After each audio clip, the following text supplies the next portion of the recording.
Uly the Monster Diaz here. And Orlando Cuellar. My coach, Commander Zero. Uly and the coach right here. We're in your backyard. This is your backyard. And I'm going to back up a little bit because look at how cool this is. Tell me what you got going on here. We built the jungle gym over here during the quarantine. You know, the quarantine was a blessing for us, to tell you the truth. You know, we were able to put all this together and to keep our training up. We haven't missed a beat. How did you get the idea to do this? I mean, everything was shut down, didn't have anywhere really to train, so just how did this idea come about? Well, I was blessed enough to have my coach live close to me, so we started just training here with no equipment really, just our gloves and my coach's pads and stuff like that. And as the days went, started ordering things online, got our bags up, and thanks to Israel and Apache, we got this beautiful ring you see right here. And thanks to everybody that comes and works out with us here, they've done their part. They've been able to bring pieces for us, and really it's come together like a community gym. It's amazing. It's been a blessing.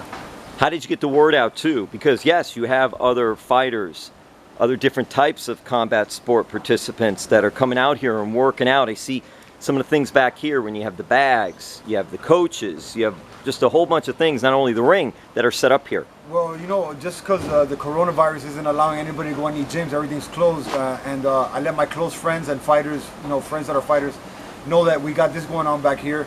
Once they know that we have this going on, and they know coaches involved, coaching people, a lot of people want to get, have been interested and involved, and again, it's been a major blessing for us.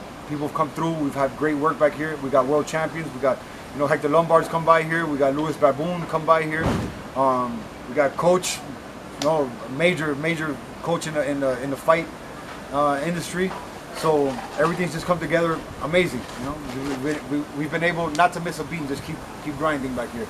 Coach, this is so much different than being inside air conditioning, and when we're in the outdoors here, I see you've got like a little tent canopy set up on top just in case it rains, and you got some tarp here as well. But Coach, what is this like? What are the benefits of doing it outside like this? Well, in light of everything that's going on right now with the corona, this is very safe. It's very healthy for you. For fighters, it's crucial because they can make weight.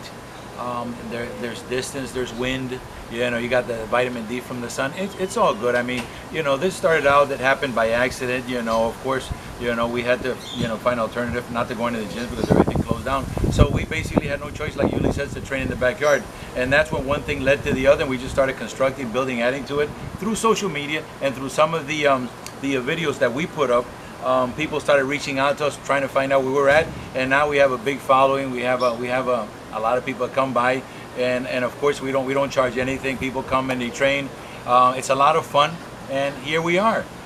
We may be fighting soon. Hopefully things will open back up, and then Uly stayed in shape all this time. We've been able to keep Uly right, along with a slew of other people that are professional fighters and athletes, wrestlers. So it's been a blessing, considering everything that's going on for us. And I know the space back here because it's really cool, because really space-wise you didn't have to do too much because you already had this space that was here. So it really fits nicely in this whole area. Are you even like thinking to yourself, man, why didn't I think of this sooner? You know what? Like Coach just said, everything just came about without too much planning, and as the time progressed and people saw what we're going on, everybody, it's been a blessing. There's been a lot of positive energy behind us. Everybody supports and is behind us. So anywhere where somebody saw they can help us, they brought in a piece. Whether it's a bag, whether again like Israel and Apache saw they had no use for this because they rent rings, and right now nobody's renting them. So they allowed us to hold this down. So as long as business is slow for them, it's picked up for us here. So everything's built itself. So we started off just on the playing ground, and now we got a ring, we got bags. It almost happened by accident. Exactly. When you couldn't have planned it any better than it happened. When you think about when the boxing, the MMA, the wrestling, all the different combat sports, bare knuckle fighting, when the gyms do open up, is the plan to do some workouts at the gym and still do some workouts outdoors? Well, we have planned really to, it's nothing better than just coming out to the backyard and doing it here. We obviously, a lot of people have shown us love along this road, you know, many gyms have. So we always show them love. We're always gonna go back and show them love. But a lot of the getting ready and getting prepared for fights, you know, it's great to do it back here because, you know, we like keep it undercover, and it's no better place than being at home and doing it in the backyard, you know. Before you had the ring set up, were you doing workouts back here anyway? Cardio and conditioning, or was it mostly at the gym? Yeah, coach had me back here, you know, we're hitting pads, we run the block. Coach had a bag in his backyard that we brought over here, so we started working with that. And we actually had ties and rope as we created a ring, a boundary, right, in which we sparred, right, you know, out of that, you know, so there was no ring, and then, you know, then the ring came about. Right. Well, Uly, got to tell the story too about when you moved in here, and then you had a very cool, very respected neighbor that you saw when you were driving around and all. So if you could tell about it. Yeah. So I move in here, and probably a month or two into me moving in, I'm leaving my house, and as I turn the block, I see my coach leaving a house where he happens to live, and it's a blessing to me. He's basically my neighbor.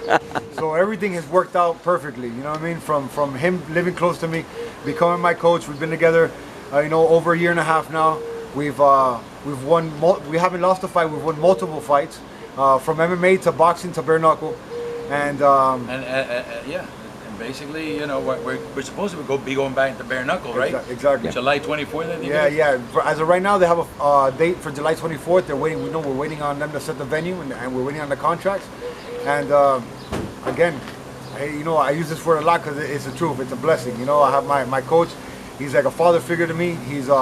It went from a fighter-coach dynamic to a family dynamic.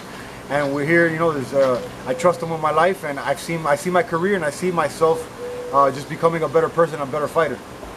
Coach Cuellar, tell us about Uly's development and about the last fight. I know it was a while ago, but it was at the Broward County Convention Center in Fort Lauderdale. Big victory. Yes, sir. Yes! Big, fast victory. It was cool, too. They had the giant screen up there and all. And pay-per-view. Yeah, pay-per-view was really cool. Tell us about his development and also what you can recall about the fight. Well, his development, it's for me, it hasn't been hard and it hasn't been easy because he has always been, you know, a physical guy, and he's always, you know, if I can use the term, taking matters into his hands. So he's done a lot of street fighting. You know, he grew up, you know, the rough way. Like a Kimbo Slice, like a Dada. Yeah, exactly. Right? So he handled things with his fist. So for me to get him and just, you know, tweak and adjust, you know, and fine tune wasn't hard because he's very brave. He's an aggressive fighter, and he's a great listener, and then the trust that he has in me, you know, also made it like cutting butter with a hot knife. So that's why we've had success across the board, and we're able to do what we're doing, you know. And his last fight, you know, which was a bare knuckle, it was his first bare knuckle fight. He wasn't babied or anything. He was put in, you know, in a real situation in front of an audience, bare knuckle with a real live opponent. The guy wasn't a can. And honestly, in all the work that I've done with Uly, all the fights, he's never gone past one round. I give him all this, you know. I always create this analogy. Uly, the first round is a round that's at Uly. The second round, I'm gonna in the corner. We're gonna talk about what adjustments we need to make, and then from there on, this and that, and hopefully in the last round, we're gonna ba ba ba ba ba. He never gets past the first round. Well, he gets past it. The other guy doesn't get past it. So I'm always like, I still haven't coached him past the first round. Hey, that's not a bad thing. I was just gonna say that. That's a good thing. God willing, it'll stay like that. God willing, it'll stay like that because he's stopping and knocking everybody out. And his work ethic too. He's an animal. Well, he's a monster. Yeah, Uly the monster. That's right. That's right. This is so great. And then, what did you like about the fight? What do you like about bare knuckle fighting? What do you like about working with your coach? You know what? David Feldman is a great man of his word. We were talking for months before that. He came through with everything he said he was going to come through with. The Bare Knuckle Fighting Championship is an amazing promotion. They're taking off faster than anything ever has, and they throw a great show. And you know, I was in front of my hometown, in front of my home crowd. I was on pay-per-view.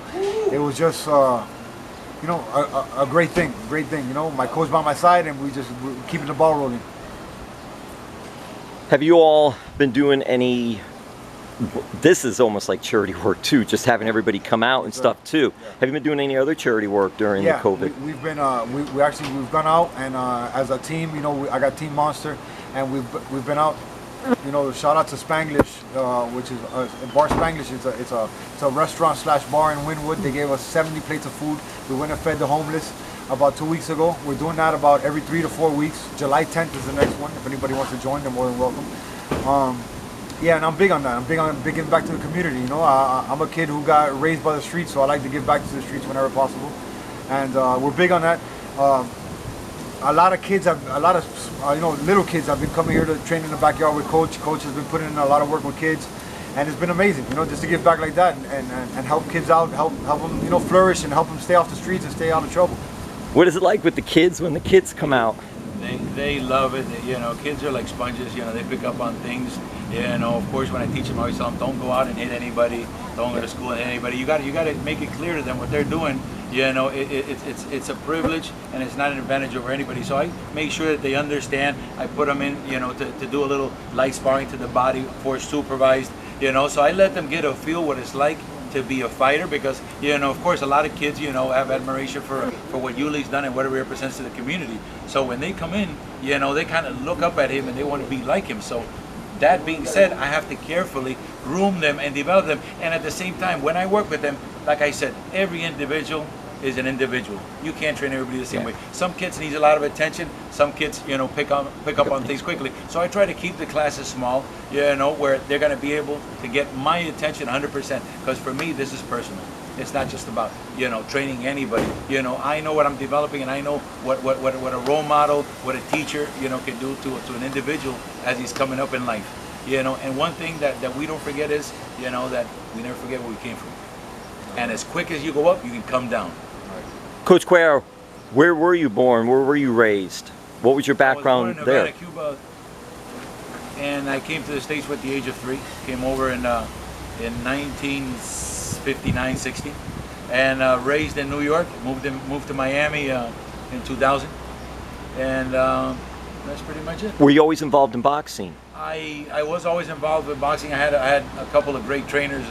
You know, actually, one was Fernando Valido, which was the manager of Kid Gavilan. You know, he was my trainer. You know, and also another trainer out of Vegas, Johnny Garcia. Had a couple of good trainers that basically, you know, gave me an idea of how things work. Then you boxed.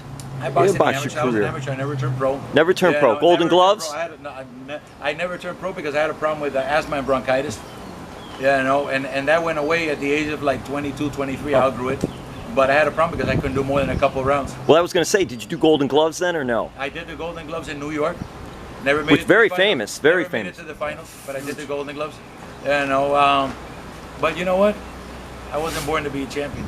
I was born to be a teacher. Born to make champions. Make champions, that's right, right? The thing is, yes, I make champions. Yeah, and I live through them, and that's the beauty of it. I love teaching. It's interesting because in most sports, you'll find that it's not the superstars that are usually the better coaches. You don't see Michael Jordan as a coach. Right. You don't see this. It's always someone that's just knowledgeable and have a good rapport about teaching that make the better. Baseball's another great example. Right. There's some good baseball players, they become managers, but you don't see like really a lot of superstars. Because some people, the thing is that some athletes, you know, they're good at physically doing what they do and what they stick to what works for them, or they get influenced by something and they do that. But a teacher has to have a clinical eye and is always observing, thinking, studying. So the energy that we don't use, you know, to compete in hands-on, we use to study, develop, and teach. It's a different mindset. It's a different dynamic. It totally is. Totally different. Uly, social media, if people want to check things out, is there an open invitation for people to come? I mean, I know you don't want 50 million people coming down here. It's just because of space. If 50 million people come, we'd love to have that. The greatest success story that came out of our backyard. Not during COVID, though. No, don't say that. Anybody with social distancing. Anybody with a positive attitude or trying to change their way and head in a positive direction is more than welcome here. Doors are open. My only social media that I have is Instagram. It's Uly, ULY_monster. You can find me on there. DM me. I answer everybody back. And you know, you want to come work with us? Again, we have you know, world champions coming by here. We got world champion trainer, and doors are open, guys. Anything else you guys would like to add on the way out here? I appreciate you, Jim. Thank you so much. Again, you can find me Uly_Monster or at Commander0 on Instagram. Thank you. Zero, not the number, but the actual spell it out. Zero. And find us back here. You guys want to join us? You're more than welcome. Come on and check us out in the Jungle Gym.